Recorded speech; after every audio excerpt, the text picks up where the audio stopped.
नमस्कार दोस्तों, आज हम बात करते हैं दशपुर इंस्क्रिप्शन की।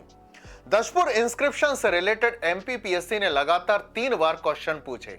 आखिर क्या है दशपुर इंस्क्रिप्शन, इसके बारे हम पूरी तरीके से बात करते हैं। सबसे पहले दशपुर इंस्क्रिप्शन हमें मिला कहां से, तो याद रखना यह हमें मंदसौर से मिला, पहली बात।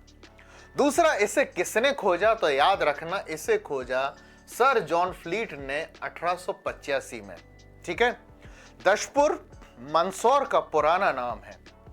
और इस इंस्क्रिप्शन की आखिर क्या खासियत है उस पर हम बात करें तो सबसे पहले याद रखना ये वर्ल्ड में रिटन एविडेंस हमें मिलता है एडवर्टाइजमेंट का। मतलब यदि हम बात करें एडवर्टाइजमेंट की शुरुआत कहीं से हुई है तो दशपुर इंस्क्रिप्शन से। आखिर क्या था ये दशपुर इंस्क्रिप्शन, तो देखो दोस्तों, मंदसौर में दशपुर जैसे पहले कहते थे, यहां पर रूल हुआ करता था औलिकर कम्युनिटी का। औलिकर कम्युनिटी गुप्तों के फ्यूडल थी और उस समय रूल हुआ करता था कुमार गुप्त का।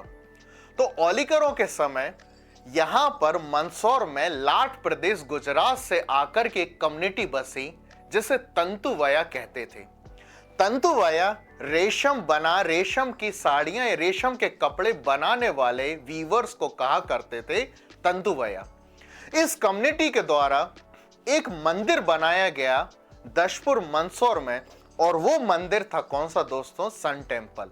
तो इस कम्युनिटी के द्वारा सन टेम्पल का फॉर्मेशन किया गया और वहीं पर लिखा गया दशपुर इंस्क्रिप्शन, जिसमें उन्होंने अपने द्वारा बनाए गए कपड़े, साड़ियों का प्रचार प्रसार किया, जिससे रिटर्न एविडेंस या वर्ल्ड में सबसे पहले शुरुआत हुई किसकी, एडवर्टाइजमेंट की।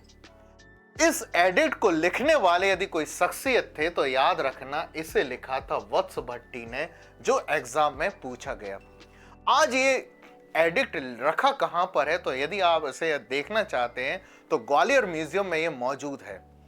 दशपुर इंस्क्रिप्शन या दशपुर के बारे में अन्य सोर्सेज भी हमको मिलते हैं, जैसे कालिदास ने मेघदूत में इस दशपुर शहर का भी मेंशन किया।